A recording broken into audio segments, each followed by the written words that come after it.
रोशन भाई जो है जेल से बाहर आ गया। अगर थाना पुलिस से डर बहु नहीं गए, अच्छा तोरा चक्कर में हमारा बहु नहीं गए। अच्छा हियो मगहिया भोजपुरी के शान के सवाल में हो जैतो आसान बन जो छोड़ी तेजस्वी जी के जान। हाँ तो भाई क्या हाल चाल है? चुप चुप आपको बताते हैं, एकदम सटीक जानकारी बताते हैं, ठीक है ना।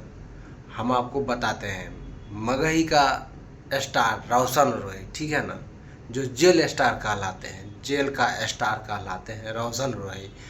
कुछ दिनों पहले उनका पत्नी धर्मपत्नी किरण यादव जो भी है मतलब केस पे वगैरह किया था 8 महीना पहले, तो जेल चला गया था, फिर आ गया वापस से मतलब धमाल मचाने, तहलका टहडम मचाने के लिए जेल से बाहर आ गया ना, छूट गया, ठीक है ना, छूट गया।